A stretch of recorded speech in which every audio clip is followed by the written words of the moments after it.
Welcome to the Alt Asset Allocation Podcast, exploring alternative investment opportunities available to the everyday investor. Here's your host, Ben Lakoff. Hello and welcome to the Alt Asset Allocation Podcast. Today's interview is with Jacob Martin, or the NFT Attorney.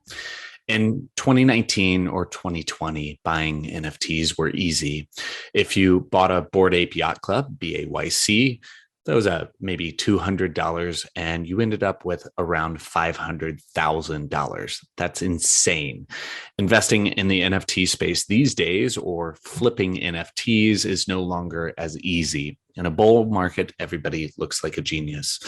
In this episode, we talk about the NFT market overall, what's overhyped, and where there still might be an opportunity. We talk about the Open Metaverse and even regulation that might be needed in the space to help propel it forward.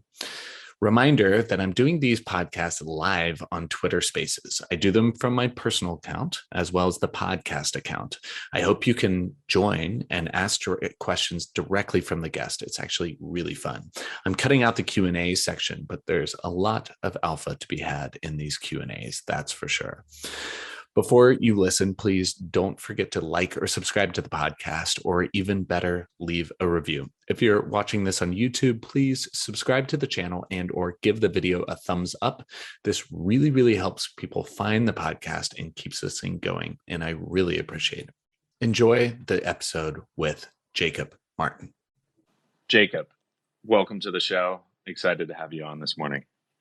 Yeah, dude, this will be fun. I don't think I've seen you since Puerto Rico, right? I didn't see you in Denver. I think we both ran in different directions all week. I mean, Denver, 12,000 people running around, absolute madness. Pretty much everybody got COVID except right. me somehow. The true Eats Denver POAP, I hear. Yeah, man. But I'm sure I'll see you in NFT LA next week, right? You know, it's going to be, instead of 12,000 people running around, it's going to be like 60,000 people running around. So I'm sure our chances are still slim, but it'll probably work out. Oh, yeah. Wag me. Cool, man. Well, for the audience that's listening to this later, let's start off a little background of you and how you came to where you are in the space. Totally, man. Yeah. So I was in law school a few years ago, 5 years ago, 6 years ago, when I really learned about smart contracts. And that's me kind of skipping a couple things. But, I went from first kid in my family to go to undergrad, first kid to go to grad school. And then while I was in school, I was like, I'm going to be an entrepreneur instead. So I kind of built a blockchain company focused on smart contracts, doing wills and trusts. So very useful kind of automated asset distribution. I thought CryptoKitties and punks were stupid because they were just JPEGs on smart contract. Fast forward, and apparently everybody loves the JPEGs, and I love the JPEGs. Why not? But now everything's headed towards proposed utility. So I've been very interested in useful smart contracts for years. And then 2021, I kind of positioned myself as one of the few lawyers that believed in the NFT space, was in the NFT space, and kind of came at it from, instead of the big firm angle, I came at it from the opposite side. So I'm a man of the people who happens to be a lawyer. So I've helped out with a bunch of interesting projects and companies and artists and tax guide and a few other things I've done along the way. But I made way more money investing than I did lawyering. So I had a great year last year, and now in the process of raising a venture fund with my partner, Steven. And so we've got 2punks Capital. And at this point, I do a lot of investing and advising. More so than lawyering. I do a little bit of lawyering, but I usually pass the lawyering work off to lawyers. Definitely. Lawyering is tough to scale in a way that's not linear. Right. So definitely understand that your hours are limited. Totally. Well, so let's start off with the legal landscape. I mean, within crypto, everybody talks about the air quote space needs regulation, or that it would really help. Let's talk a little bit about the current NFT legal landscape and what pieces would be super helpful in kind of propelling it forward. Yeah, I mean, I think that it's less about regulation clamping down on things and that being helpful, and more like I think of the lack of regulation, like maybe like you're on a highway that's got a ton of traffic, but like so much traffic that you can't go forward. But if there was some regulation and there would be at least some clarity, then maybe there's like a fast lane, like there's a way you can still go. And so a lot of innovators that are like either public household names or have like careers that they don't want to put in jeopardy, like they can't do things without a little more clarity around what they're allowed to do. And so I'm not personally like huge and like pushing for regulation in the sense that like I want things to be shut down, but I do totally understand how it frees certain people up if there's just more clarity around really what they can't do. And it allows you to get really creative in the sections of what can you do. Yeah, I think that's helpful. Whatever, there's somebody that always just says, always invert. So instead of saying like, what can you do? Yeah. Inverting it and saying, what can't you do? Right.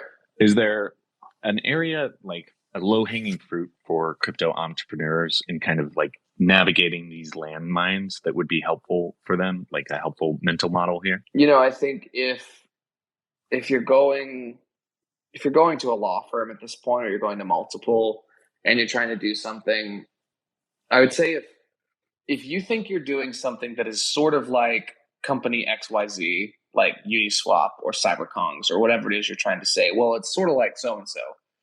If you're pointing towards a team that's fully anonymous, fully decentralized, fully offshore, and you're a white dude in Brooklyn, like it's not the same, like there's limits to what you can do as like a known person with like a doxed team onshore in the United States. So, I would say don't think that just because it seems to exist that it's like A, legal, or B, a good idea. Like the mere fact of existence is not good enough for you to like build your own business around simply because someone else has a thing that exists. Yeah, I think that's super helpful. The classic, well, this person's doing it, so it must be okay. Right. Exactly. Very valid. Cool. Well, I mean, I know we talked a bit before, and you're spending a lot more time investing, advising, kind of away from lawyering. Mm-hmm. So I don't want to go too deep into the legal landscape. So this is being recorded end of March. Let's just set the stage for the NFT landscape overall. Like, where are we in this hype cycle, overall investment thesis, whatever sort of information would be helpful in kind of setting the stage on where we are right now.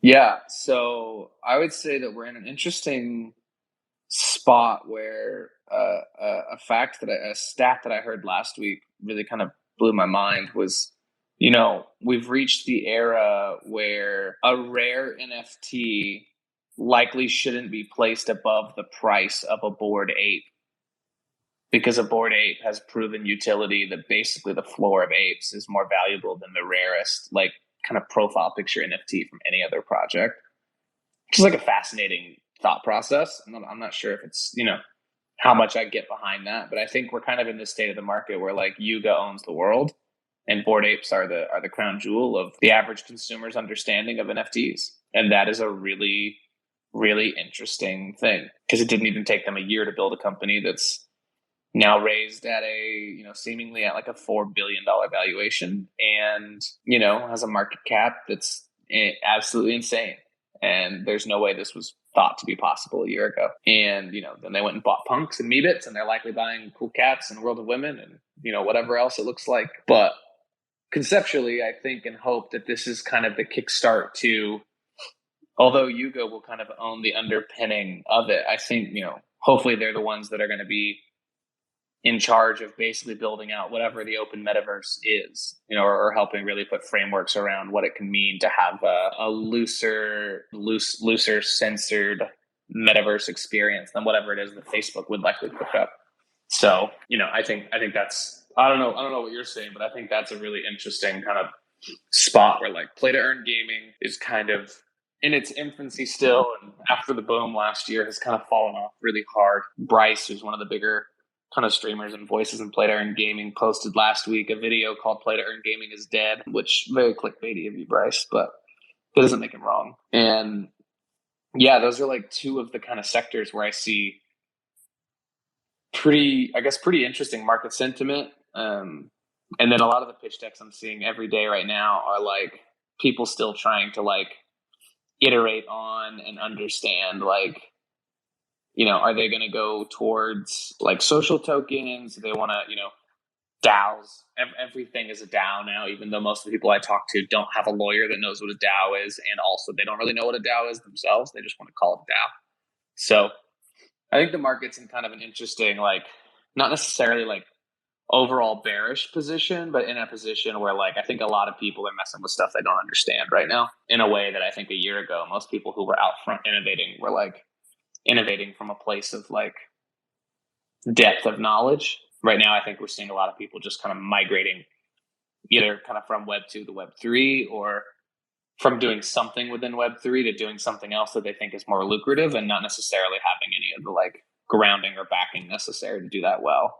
I feel like that may have been a couple of controversial takes, so you should respond to that. Yeah, no, I think, well, the first one is, I mean, it's absolutely bonkers. Yuga Labs being considered like the crown jewel and building up all of this in the past year. So, I mean, kudos to them, but then having them as the poster child for this open metaverse and kind of, setting up Meta at Meta X Facebook. We'll continue to say that until people like accept it, I guess. But as like the bad guy in the more walled garden version of the metaverse. But, and by the way, I completely agree on the play to earn thing is like that is also a whole nother topic. But let's double click on the open metaverse just for people later listening. I mean, what does an open metaverse look like? Yeah, I mean, I think it starts with my ability to log in to some kind of like digital landscape, whether that's the internet or that's VR, AR, whatever it is, playing video game, whatever I'm doing. Like, in theory, we should be able to log in without having to have like login credentials to a centralized system. So to use an Oculus, having to give Facebook your details and have a Facebook account, like I know plenty of people who just won't use it because that's such a like personal data information like gather where they're just gathering everything you're doing and looking at, and that they're going to adjust your ads and like all the things in your life are going to be adjusted based on the fact that they already know what you like and they're kind of in your head. So I think if we have any push towards decentralized anything, decentralized information, decentralized technology, decentralized ownership, then we should also definitely be moving towards like as decentralized as possible, like data gathering and experiential stuff. So to me, having your data fully tracked while you're experiencing all the things you're experiencing is like a really a big no-no. And if you're going to KYC with Christie's before you buy art, there's no reason that they should be keeping your personal information on a server somewhere in the back. Like, I should be able to log in, show you my data, and leave. Right? Like, you agreed that I was KYC'd, or you agreed that I exist as a human. I make my purchase, and then you don't keep my data on your server. I just don't see any reason for centralized ownership of consumers' data, and there's no argument for that to me. So I think that they're also taking it, potentially a step further. That'll be what'll be more interesting to see with Yuga. Is this like, Bored Ape owners own their own Bored Ape, like they can kind of do what they want with their own asset. And so seeing like to what extent we can take that, where you see the toads were in the trailer, you see, this kind of CCO concept, like it'll be really interesting to see if the idea of an open metaverse, whatever that means, is basically the future of decentralized internet use, decentralized video gaming, decentralized VR is a place where like all content can be like user generated content based on IP you own or IP you don't. And it doesn't really matter because if it exists, it's in the sandbox and that means you can play with it. I'm not saying that's necessarily like the best outcome, but I do think that is the concept of kind of an open metaverse, is that you figure out what digital scarcity is and kind of who owns that scarcity. And that's usually provenance based on, the Bored Apes are the ones that created the first 10,000, and you can see the contract. So anything else is fool's gold. But that doesn't mean that there's any reason for them to stop you from using the apes however you want in that fool's gold scenario. I don't know. That's kind of my high level musing on that. Yeah, no, I mean, I think a lot of this ends up moving quite close into like the Web3 identity stack and permissioned access as we continue down more and more open metaverse, that will become more and more of a focus within the space. But I'm curious, like looking at the space, a lot of us here are in our own echo chamber. We're kind of crypto permables. Where could things go wrong? What valid arguments do non-crypto people have? Because they have plenty, but you know, there's bound to be a few valid arguments. Yeah, you know, I think we're gonna see. I think we're gonna see the kind of like Facebook and Fortnite competition to these decentralized concepts, where they're just going to come in and give you something that is centralized in nature, but they're going to make it really, really cool, like amazingly cool. And like, here's $1,000 to sign up, right? Like big bad boogeyman dystopian future. Like, here's your free Oculus headset. Come play, right? Like, here's your free headset. Make sure to log in with your Facebook account and go enjoy yourself. And I think we're going to see the kind of like casual consumer very easily kind of swayed and introduced into a world of centralization, where they don't agree with you that they feel any need to protect their own personal identifying information. Like they don't care if they give up their PII or if you know what they play. If anything, they might be sheepish enough to agree that they want you to know what they like. That way you can bring them a better experience next time. You know, would be fascinatingly terrible situation to be in for the market. So again, like I'm not 100% sure on that. I'm kind of still trying to figure it out myself, but I think a centralized promise of like benefit, like the benefits that a centralized entity with open-ended capital can offer is a problem. And then, you know, secondarily, I think, you know, the US government and others are going to move into like a digital kind of US dollar probably of some sort and try to regulate USDC and US Tether like out of existence, or, you know, de-incentivize its use in some way. So it'll just be like, you know, easily inflatable, deflatable, and all the other words you can come up with. So I think that would be, again, one of those where like the average consumer could be convinced that like they like the idea, that like they like the centralized version more than the decentralized version because there's some benefit that they get from it in a way that they don't, you know, fully understand what they're giving up per se. And so I think there's a lot of room for kind of convincing the average consumer of things that they like and don't like when they don't really know what they like and don't like. Oh yeah. Well, and these big institutions have the power to almost influence and tell us what we like and don't like, because of the sheer power of these network effects. So it definitely, and the other thing is like, do people care?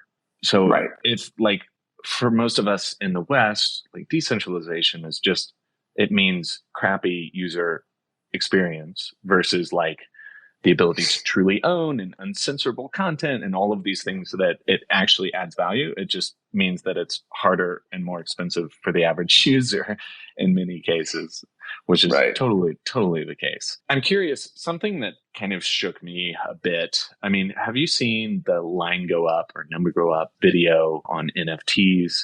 It had like 6 million views or something. I don't know at this time. But, you know, it was a skeptic's take on crypto, on NFTs.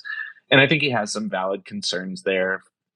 Overly focused on price, hyper financialization, the in versus out crowd, like, but all kind of coming back to this focus on the line going up as like the core rallying cry for these NFT communities.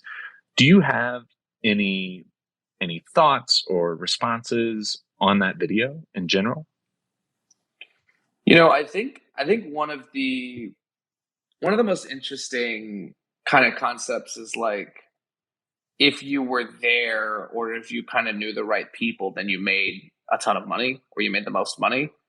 And, like the number go up, like there's kind of influencers and influential like things and whatnot. Like that's like, none of that is technically wrong, right? Like a lot of that is like, it's a very small market of people kind of trading back and forth to one another, a lot of these assets. And I mean, if I had had more money to work with, I feel like I would have made more money along the way. So I think some of the concerns from that were like fair. That's why, I actually just posted on LinkedIn this morning, kind of like, which I post every now and then because people are funny on LinkedIn and they don't really know much, but it's really funny when they respond. And, I think the average kind of LinkedIn consumer, the average corporate American consumer is really just like, oh, NFTs are just pictures.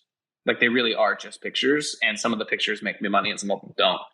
And for me, like, that's why I kind of say, my background came from a place where like I was working on smart contracts for what I thought was like useful stuff, like wills and trusts, like real useful use cases that had this perceived utility and like practical utility, not just perceived utility. Whereas, the current market is just very like dominated by JPEGs. And I think if you're following the kind of right crowd around here, like people are building really interesting things and people are really digging in on what I think is going to be, I don't know, NFT 2.0, NFT, Web3, whatever you want to call it. I think the JPEGs and the kind of digital identity and digital branding associated are super cool. And I have large JPEG bags, but at the same time, like that's not half as cool as like what a truly decentralized internet would look like, right? Like a frictionless, censorship-free, decentralized use case for the future of the internet. And so that's the kind of stuff that I'm like looking to invest in and looking to spend my time on. But I do think that like for the average casual consumer that's like poking around with NFTs or poking around with like what's going on, they probably could watch that video and just walk away from NFTs altogether. Just be like, never mind. That seems like more trouble than it's worth. And I think for some people they wouldn't be wrong that they didn't want to wade through all of the stuff to figure out what was actually here that was worth their time. Yeah, 100%. And that there is an onslaught of nonsense that happens in the space. That's for sure. I'm curious, like, I'm not sure how much of this is public, but you've been very successful from a like flipping JPEGs, trading crypto, and JPEGs, NFTs sort of standpoint, which now you have your fund. I'm curious, what sort of strategies used to work, which don't work anymore, or just kind of the overall new approach for air quote investing in JPEGs at this point in the market? Yeah, I think I realized this probably in August last year. I think the NFT space goes through a relatively well-defined like 60-day super cycle. I think every 60 days there are just enough new people that onboard, just enough new projects that launch, and just enough like new people that kind of cycle out of trading. That to me, I think it's roughly a 60-day super cycle, and I kind of operate on that. So like every 60 days, I'm kind of like, okay, where are we at now? What's going on? I think early last year there was really like most of the market was driven by Clubhouse. Early last year, most of the market was like very like I had this conversation, or I had this kind of small, I don't know, argument conversation with Pac one time where I was just like, why are you working with an institution? And he said, without institutions, there would be no curation. Without curation, there would just be like a sea of nothingness, and you wouldn't know where the good art is, which I thought was really fascinating for someone who seems to be like a decentralization art maxi, but for him to do a Clubhouse space and kind of work with an institution, it helped kind of put him at this peak of like, okay, like he's great. He's the best. So to me, I think early Q1 last year was basically Clubhouse influenced only. A few big buyers were in play. A few kind of influencers were in play. Q2 last year was still Clubhouse, but like Bored Apes came out Q2 last year. A lot of people started kind of migrating over to Twitter. And I guess during Q1 last year, the CryptoPunk chat, like the Punk Discord was the other kind of alpha spot. And then once everybody kind of migrated to Twitter, like mid to late Q2 last year, I think there was just this season of watching everyone kind of try to be like pranksy and just like buy as much as possible, flip as much as possible, like mint every project. So then we got gas wars and mint passes and Dutch auction. Basically the market matured a little bit. So buying 10 of something and flipping them became much less successful and common.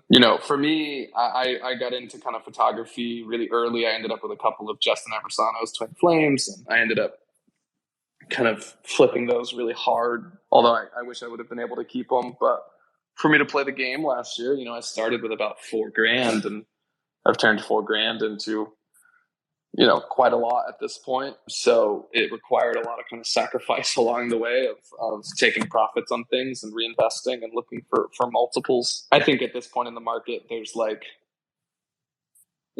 a lot less projects that catch the full attention of the market. And so you have to be right more often now. Whereas early last year, like I minted Slum Doge and Craniums and like 2 other things all within like the same week and profited like 3 or 4 ETH off of just minting 5 or 6 each and selling all of them, Like I wouldn't do that today at all. And I definitely wouldn't expect it to work if I did do it. So I think the market's really kind of matured. I think pricing has gotten a little clearer.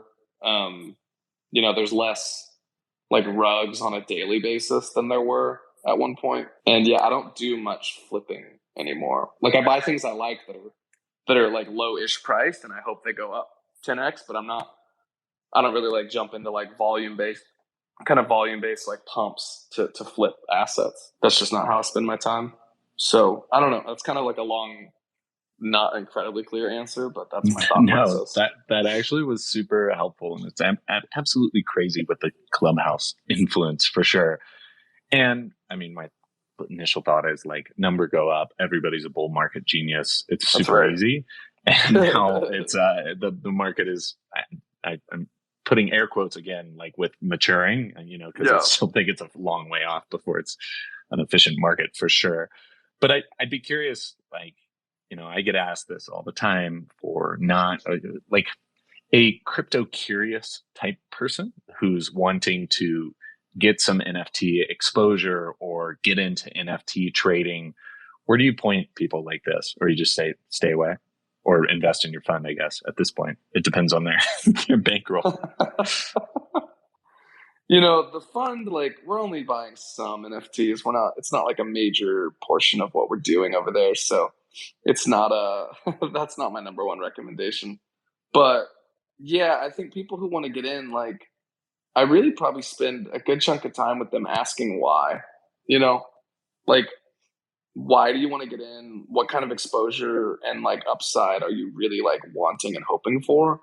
And if someone is like serious about getting into NFTs, then, I think we're at the point where if you can afford it, frankly, if you can afford it and you just want exposure, I think you should start with like whatever the kind of most expensive stuff is and work your way down. Like if someone could afford a punk or an ape and they're just wanting like NFT exposure and kind of get in here and learn it, I think they may as well just buy one of those, because I believe in them to outperform the market over the next 5 years. And, that's not like a 10x their money recommendation, but it's sure going to outperform the standard like S&P. So, if somebody can afford a punk or an ape, I'd say start there. If not, or if they're not ready to take the plunge, then you start looking for stuff that's kind of in that like 1 to 3 ETH range and see if something stands out to them and they really like it. And if they just want to become kind of a degenerate trader, then, it's more important to follow, 100 of the right people on Twitter and join a few Discords. And if anything, one of my friends, let's see, he might be in this room right now. He was earlier. No, he's not here now. One of my buddies, when he first got into NFTs, he's the one that told me about Azuki's, right? And he minted one for 1 ETH, and it was his first ever NFT purchase. And it was after just like, 2 weeks of poking around and learning as much as he could. And then he's like, hey, I'm minting this thing for 1 ETH. And I'm like, oh my God, it's 1 ETH for mint price? That's insane. And he's like, yeah, but it's worth it. Their team's amazing. I'm like, all right, whatever, man. Like, good luck.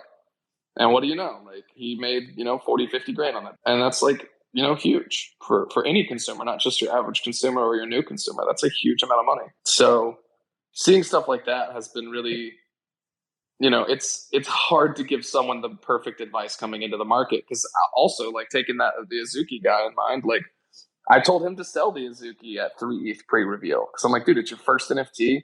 You're up 8 grand. That's plenty of money to turn around and go try something else or check out something else, and go again. And he was like, well, I think I'm actually going to stick with it. And he was right. So, definitely can't say that I'm always right on this stuff. Yeah, definitely. I just think of that New York Times article. It was titled, "Everyone is Getting Hilariously Rich and You're Not." And it was like right at the top of the last bull market.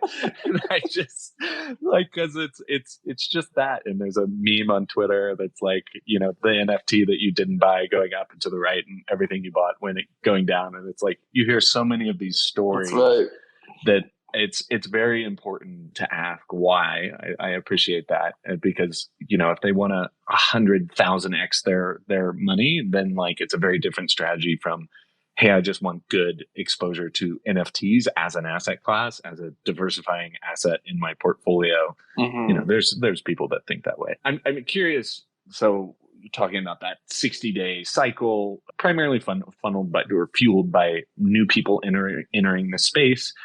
What catalysts do you see to kind of onboard the next big group of people into the space? I've been waiting for a while now for like a musician or an entertainer of influence to really articulately explain that they're getting into NFTs and why. I've chatted with several top musicians and a couple of athletes, and they're like, there's a bunch of people that are super curious, but a lot of them are holding off on making their decision, which I think is smart. But I don't know if it's going to be the next run, but there's going to be a run at some point where, Mr. Beast or the D'Amelios or Harry Styles or Tyler, the Creator, or somebody, Kanye, like meaningfully gets involved. And I think that's going to be probably one of those moments where it's like the largest spike of all time is going to be someone with 100 million plus reach coming in meaningfully. I think maybe this next wave where we're at right now, I'm seeing a lot of people reach out to me about NFTs around like, I think viral content and like social clubs is going to be the next, like not social clubs as in friends with benefits, but not far off, but social clubs as in fan clubs for entertainers is going to be probably Q2, Q3 this year. I think we're going to see some interesting things launch. Not to say that like that's the best use case for NFTs, but I think it's an interesting use case for onboarding mass amounts of consumers to crypto at the same time. And I just think kind of the DeFi dream of onboarding people is like, I just don't think DeFi is going to be the thing. So I'm really curious to hear from you. Like, what do you think is going to be the next wave? Like from your conversations and what you're seeing in terms of like catalysts to bring in more people in the space. Yeah. I think this metaverse, like the metaverse push, is a big one. It's funny. I have this same presentation that I've been giving, like it's titled NFTs More Than Just Art. And I've been giving it since like June 2020. And I keep updating the same presentation, but I've saved the old one. So like, it started off like Facebook has determined that they will be a metaverse company. And then like the latest one are just that headlines are bonkers, right? So I think this just like continues us down this path. I think there's a very strong like us versus them narrative within the space, which you touched on, of like Facebook as the walled garden. But if they make this more of an open metaverse, then things will get funky, which I look forward to. But it's this continuous like movement of like NFTs are not just art. They could be these assets within this metaverse that you bundle up and take a loan against, and it's an uncorrelated asset. I mean, there's a lot of like similar narratives leading to the same thing. So still cautiously bullish, but I do worry about the like 2018 article. Everybody's getting hilariously rich and you're not sort of mentality with a lot of this. That's for sure. I did have a thought this morning as I was stuck behind a Rolls Royce at a red light. And I had this like moment where I'm like, that's the same as me seeing literally any of my friends with a punk or an ape as their profile picture. And I'm just like, I can't name how many people I know that have Rolls Royces because it's like 4 people. But I can name literally a few thousand people that I know that are for sure wealthy enough to own at least a digital Rolls Royce. And that is somewhere between a head scratcher because like, wow, we're so early. And also like, oh God, maybe we're too early. If literally all of my friends own Rolls Royce JPEGs, maybe we should consider divesting a little bit, you know? Oh yeah. No, and I mean, this was part of my like original thesis of just the virtual flex being so hard, so strong. It's true, right? And these people with verified punks on their Twitter, and you're like, that thing's in a hot wallet. Like, come on, guys, take care of your OPSEC a little bit better, you know? Right. I'd be curious right now. We've talked a lot about like investment thesis within the space and kind of where it's going, but like next 6 months, what segment or vertical within the NFT space are you most hyped on? And then the follow on would be which one is so very much overhyped at the moment? It's a good question. I think DAOs are too overhyped right now. I still don't think I've seen almost, I don't want to say any, but I see out of every 10 DAOs that people bring up to me, after a half-hour conversation, they're usually just like, maybe we don't need to make it a DAO. I'm just like, I'm waiting for you to prove to me that it needs to be a DAO, or that you can promise me it's going to be a better, more efficient company because it's a DAO. And it's almost never better off as a DAO. So I think I'm cautiously like optimistic that someone is going to figure it out and that a few people are going to figure it out. But at the end of the day, like, I stay more kind of bearish on the idea that everything should be a DAO and that would make life better. And then the things that I am excited about, though, is I think I'm seeing more and more like NFT based use cases that aren't profile pictures. So like Miguel Faust is fully funding his film. I think it's Calladita. It's Calladita. He's funding his whole film with NFTs right now. And he went about it in a way where like he's not promising you equity or upside in the film. He just made a really cool process where like you get a one-of-one NFT that's like a photograph still from a split second in time during the movie.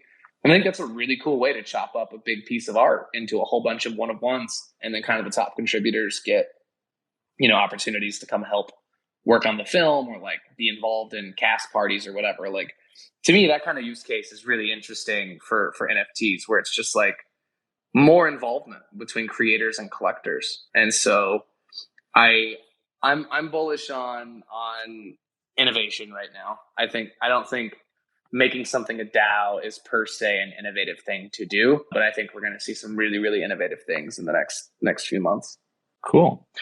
Jacob, really appreciate you coming on today. I think it was a great conversation. Yeah, and I'm looking forward to publishing this thing with all the links and everything we talked about. So thanks so much. There you go. First off, thank you very much for listening all the way through. I hope you got a lot of value out of that conversation. As always, you can find show notes, links, and more at altassetallocation.com. Please share this with anyone you think might be interested and derive any value from this conversation. And as always, you can reach out to me for any feedback or questions. Please give the video a like, or even better, subscribe on YouTube or your podcast player of choice. This really helps others find the podcast or the video as well. Thanks a lot. Hope everybody has a fantastic day, and stay safe out there and invest wisely. Cheers. Cheers. Cheers. Cheers.